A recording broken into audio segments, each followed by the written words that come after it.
once again, everybody, and thank you for joining me here on this special edition of Bang the Book Radio. We're going to talk some horse racing, this weekend's Breeders Cup at Santa Anita with Brian Blessing, the host of Sportsbook Radio and Vegas Hockey Hotline. Brian, how's it going today, man? It's a wild 2 days coming up, Adam, the Breeders' Cup. I got to be honest with you. I should have grown warmer to this over the years, but I never have the 2 days. I think they do a disservice to the horses that run on Friday between you and me. It should be one monster day. But it is what it is. That's me. Yeah, that's fair enough. And this is something I don't particularly want to talk about, but I guess it is something that we have to mention here because the Breeders' Cup, for those that don't know, it moves around. Obviously, the Triple Crown races, they stay where they are. They're at Churchill, they're at Pimlico, they're at, Belmont Park. They don't go anywhere.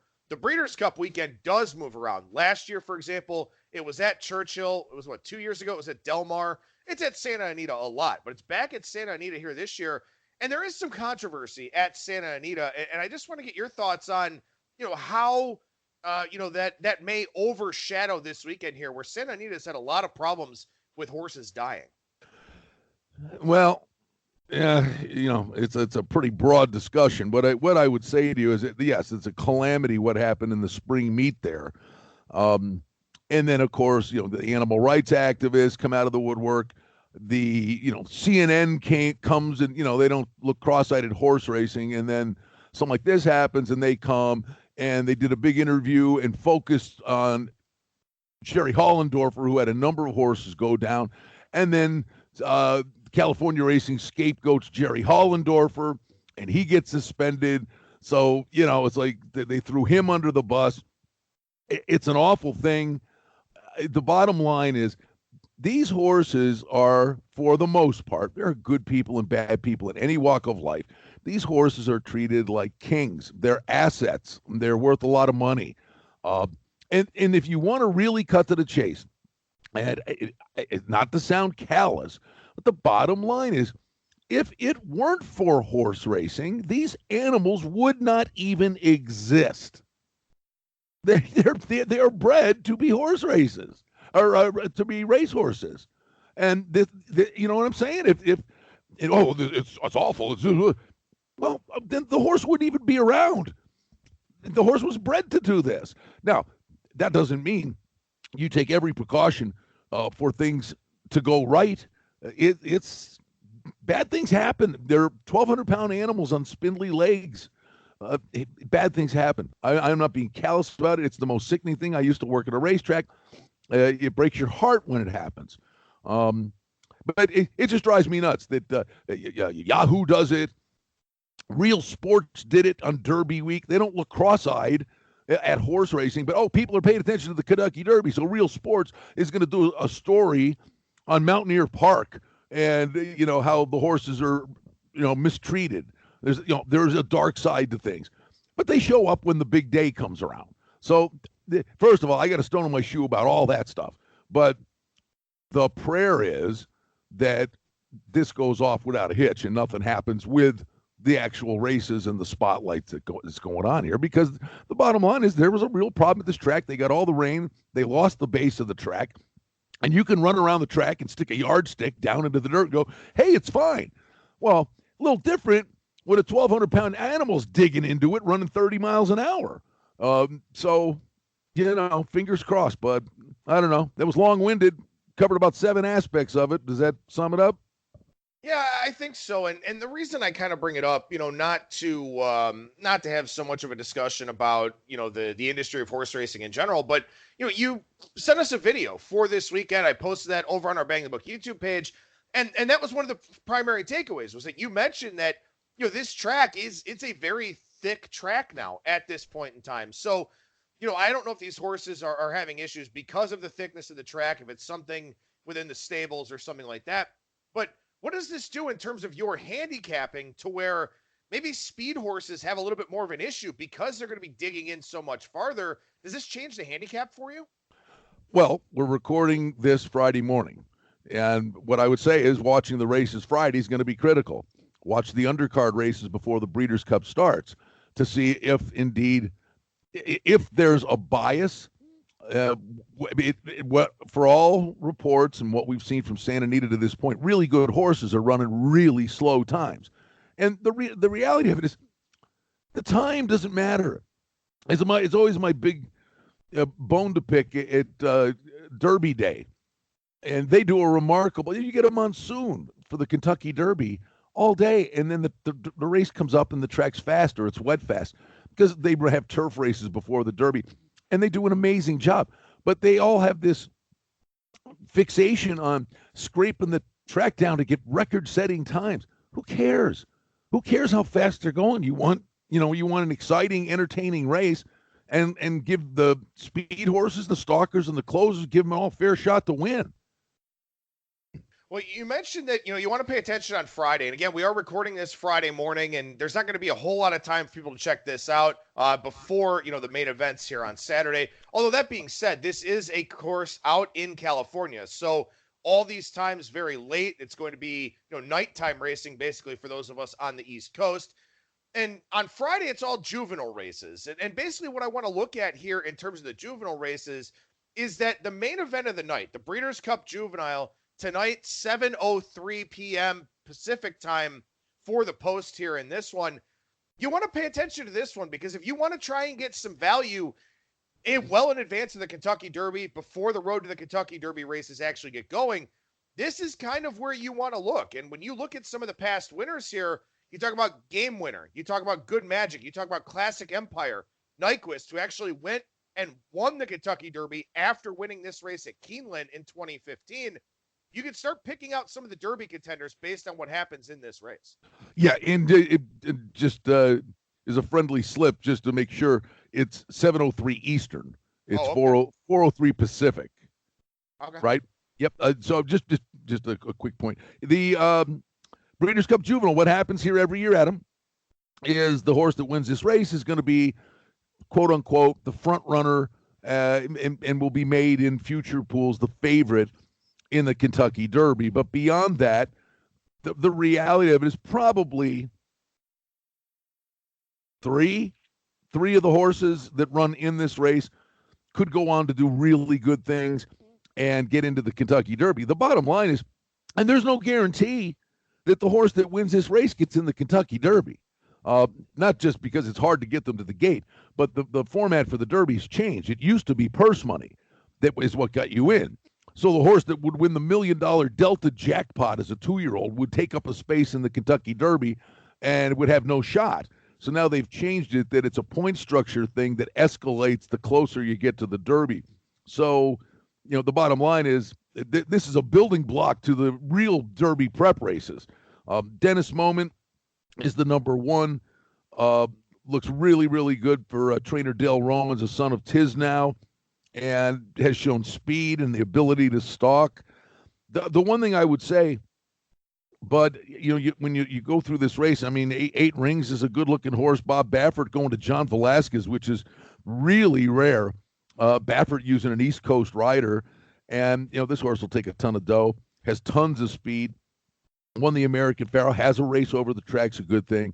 The one thing you sit there and you should bring out with all these juvenile races, if we're sitting here saying that 3-year-olds can change race to race, well, let me tell you something. The 2-year-olds multiply it times 5 because they're still growing. They put weight on, but more than anything, it's who's between the ears professional and more mentally prepared to get the job done on this day, and they all get better at it every time they go to the starting gate.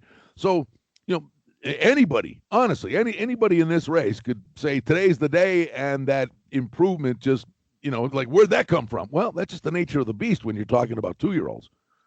Well, it's something else I find interesting here as we transition over to Saturday, something like the Breeders' Cup Dirt Mile. We're not going to spend a ton of time on this one, but a couple of the horses in that race, Improbable and Omaha Beach. And I wonder, you would know this a lot better than I would, but we're 5 months removed from the Kentucky Derby at this point in time or thereabouts. How much bias is placed on these horses that people know of because they ran in the Derby or were, expected to be the favorite in the Derby in the case of Omaha Beach, stuff like that. How much bias is placed on these horses, even though we're several months away from when we actually, last heard of them. Well, they're names that, okay, people maybe they're they're going to play the horses today, or this weekend. I've heard of that horse. Yeah, I would think it's possible. The one thing you're getting, they're 3-year-olds that are competing against older horses. Some of them competing against older horses for the first time. But by the end of a 3-year-old campaign, you can almost scrap it's a 3-year-old, because 3-year-olds, some of them are just late bloomers, and some of them can develop into great older horses. The one thing I would say to you, the ones that go on to be maybe truly spectacular horses, are the ones that peak right now, like late in a 3-year-old campaign. Because the reality of it, as we were talking about earlier, the bottom line business aspect of this, if you got a monster 3-year-old at the beginning of a campaign, running in the Triple Crown, being stakes placed in the Derby, the Preakness, the Belmont, the Travers, the Haskell, and all of a sudden you get that black type on your resume, those horses, more often than not, they're getting sent right to the breeding shed, and they're going to print money for the next 10 years. The late blooming 3-year-olds are probably going to have to go in races 4 and 5-year-olds to build an incredible resume, and then their day at the breeding shed may come. Yeah, I think that makes a lot of sense. And, again, obviously we kind of look for those trainer and jockey pairings. Omaha Beach, you got Mike Smith up there. We all know about what he's been able to do. He's going to be running for Richard Mandella here in that one. So an interesting race, but, I just kind of wanted to mention it largely because we did have a couple of those familiar names in there that, again, are going to take money, regardless of how they've been running lately. They're just names that people know. And so that kind of has a pretty good impact. Well, I'll throw one at you that's really hard to come to grips with, and that's a horse Spun to Run in the Dirt Mile. And this horse is coming off a mile win with a 110 buyer figure that just towers over this field. And that was at Philly Park, at Parks, is what it's called now. But this is a horse that they just couldn't get going early in the year. Was never on the Derby trail. And then mid-July, out of nowhere, this horse appears and say, let's throw him in the Haskell. Well, he ran third. He got beat by 9 lengths by the Maximum Security, who we all know. And then he comes back and he wins a grade 3 event at Parks on a wet track. You think, okay, whatever. There's nothing special. They run him in the Pennsylvania Derby and he runs 5th. Well, then all of a sudden it's Freak Show City. Now, this could be the definition of a bounce where a horse runs the way over the top best figure, and then regression is probably the favorite instead of the horse moving forward. But if Spun to Run repeats that race, he's winning this race. But I'll tell you, 90% of the public would sit there and say, there's no way he's running that race again. Yeah, that's true. We've talked about that before. We talked about that with the Triple Crown races, about kind of looking to fade a horse off of running its best time. But as you mentioned, late in a 3-year-old's career, that's when they kind of hit that second gear and sort of, pick it up if they're going to be one of those elite level horses. Yeah, well, that's the question. Is that who he is, or was it an anomaly? And more often than not, it's an anomaly, but you never know. All right, so let's go to the Breeders' Cup Turf here. This is right before the main event, the Breeders' Cup Classic. Once again, as you talked about, this is the way they set up the Churchill Downs weekend with the Kentucky Derby. They run on turf so that they can work on the dirt track, make sure it's in tip-top shape for the main event. So, excuse me. So that's what we've got here at Santa Anita this week. And I know there's a couple of turf horses you're looking at very closely here with this the 4:40 local post time.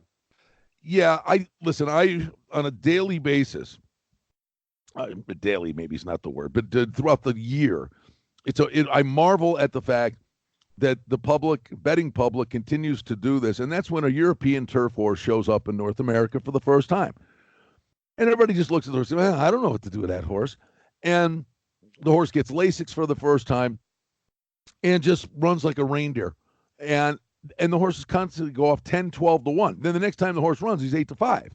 Well, to me, the European turf horses are better than the North American horses. I mean, I've said that forever and a day. A trainer like Chad Brown, he's got an army of great turf horses, and maybe a guy like Chad Brown can say, he's leveled the playing field. But for the Breeders' Cup Turf, I'm building my day around 2 horses in pick 3s and pick 4s, And Aidan O'Brien has won this race 6 times, a trainer. He's got Anthony Van Dyck. The horse is number 5. Is on the board as the 3-1 morning line favorite. And then the other one, Magical, was a stud. Just if this one had come, might even have been an even money morning line favorite. That was another Aidan O'Brien horse. He's not running, and I think in large part because he's racing against himself, and I think he thinks Anthony Van Dyck, who he pointed to this race, was good enough to get it done. Bricks and Mortar's the 9-5 favorite. I can't use it. I can use the horse in exotics underneath, but the one I think that reaps the biggest reward here with Magical's departure in the race is Old Persian at 4-1. And the trainer here is Charles Appleby. And this guy's won the Breeders' Cup Turf twice. He's training here for Godolphin. You'll see those dark blue silks. And this horse, just a stud all over the place, winning over in Dubai and on the Meydan course, wins at Epsom in Great Britain. And then they brought the horse over to Woodbine in the Northern Dancer, which was a Grade 1 race. And it was a smallish field, but if you watch the race, I mean, this horse, it was like a morning gallop and put a 100 buyer figure up and one drawing off. And I think Old Persian or Anthony Van Dyck wins this race. So I'm going to be using those 2 horses in pick 3s and pick 4s, trying to beat Bricks and Mortar. So looking for price plays on the front and back end of this particular race, because I honestly believe Anthony Van Dyck or Old Persian, and I'm siding with Old Persian, will win this race. How much does it matter to you that a horse like Old Persian only has one North American race? Does that mean anything? Oh, no. In many respects, I prefer the horse didn't have any. So Old Persian raced for the first time at Woodbine, and it was a terrific race, but the horse raced with Lasix for the first time. And believe me, I mean, all these horses from Europe, they never run on Lasix. And, it's an anti-bleeding medication, but it's the breathing, the whole 9 yards. Second time Lasix is a good thing, too. So, hey, the horse got a race under his belt. And to me, it was just a glorified workout. I'm whether it's North America, I mean, if you want to say there was an advantage, it would be if that race happened to be at Santa Anita. Whether it's North America or on the rings of Saturn, I could care less. If it was Santa Anita, I'd say, yeah, maybe there's something to it. All right, so let's go to the Breeders' Cup Classic here. 8:44 Eastern Post Time, 5:44 Pacific Time. So really looking forward to this race. I broke this one down over at BangTheBook.com. You can check out my preview. And Brian, I'm sure you've got thoughts on this one as well. And let's start with this. We just talked about a turf horse coming over from Europe, making that appearance at Woodbine, now going out to Santa Anita. Some of the horses here in the Breeders' Cup Classic either based at Santa Anita or have run there multiple times. Some of these other horses, East Coast horses that run at Saratoga or run at Belmont or, run at Keeneland and Churchill, stuff like that. How much does that matter where you've got maybe a home track advantage, so to speak? And I think we'll have an opportunity over the course of the 2 days to see, let's watch the races on the dirt, and our horses that have a race over the Santa Anita surface, is that indeed has that proved to be beneficial for them by the time we get to the Classic? That being said, this is a terrific Classic that's wide open. You can make a case. I mean, honestly, you can make a case for literally every horse in this race. I don't think there's any American Pharaoh, you know what I mean, or Zenyatta. I think there's so many of them that are, evenly matched. It just makes for an incredible race. It's wide open. Pace may make the race. If the race collapses, a horse like Owendale could do something. We know Yoshida loves to come from out of the clouds. Bob Baffert's got McKenzie, who will take a ton of support just because it's Baffert. And, this horse has tons of speed, but also if you look at his running style, he sits just off the pace setter and then will get first run at the leaders.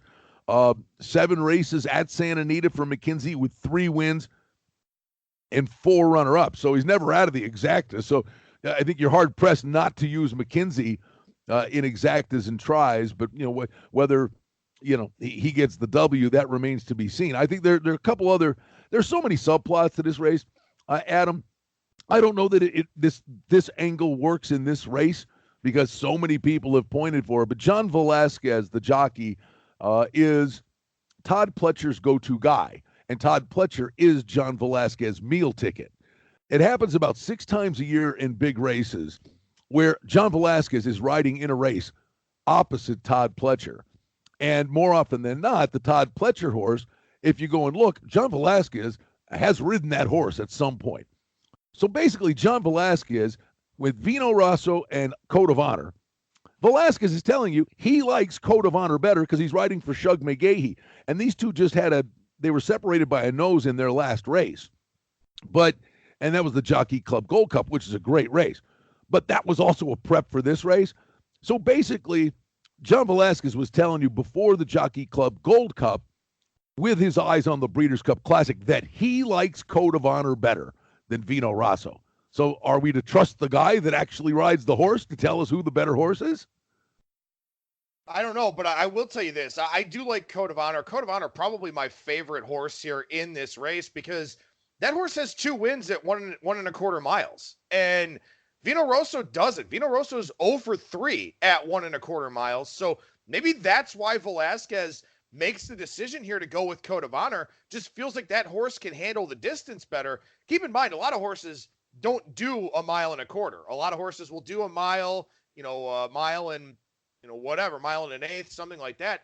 1.25 miles is not exactly a common length for these races.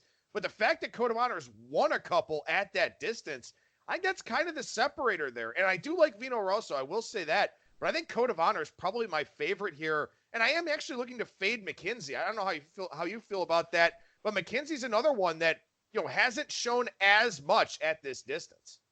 To Vino Rosso's credit, as I do look at 1.25 miles at Santa Anita back in May. And then just beat Code of Honor by a nose, but was disqualified. And the race wasn't 1.25 miles. So I mean, these two, it's hard to separate the two. If you like one, you should include the other in your exotic wagers. If you're fading McKenzie, and then what I would say is if you fade McKenzie, I think it's hard to separate Vino Rosso and Code of Honor. The one I'm just going off the trainer. And Bill Mott is a money trainer. If Mike Smith is the money jockey, and he is, Bill Mott is the money trainer. And he's got a couple in here. And he's got options. He's got Yoshida, who's going to come from the clouds if the race collapses. And, oh, by the way, the money trainer has the money rider. It's Smith and Bill Mott. If the race collapses, Yoshida could go by him like they're standing still if it's a tiring track. So hence, watch the races and see if indeed it's a laboring, tiring track. But the other one I love is the filly, or the mare now, she's 5 years old, is Elate. And that's Bill Mott, and Jose Ortiz has the mount.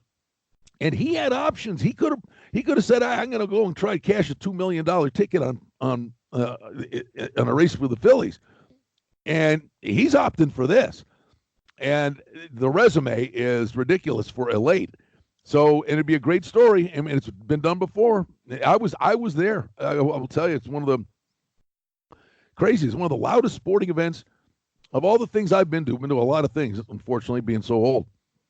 The 2 loudest things I can remember sporting events was Manny Pacquiao got knocked out cold at the MGM Grand, and I thought the roof come off the place. The other one was the Breeders' Cup Classic at Santa Anita when Zenyatta came roaring from off the pace to win the Classic. I'm telling you, the place shook for 4 minutes. It was insane. So it can be done, and I think Mott says she can do it. I like Elate, and I like Code of Honor are my top 2.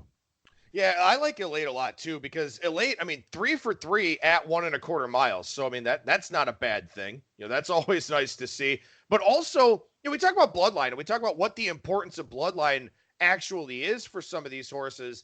And Medaglia d'Oro is the type of horse that ran a lot of long races and did very, very well in them.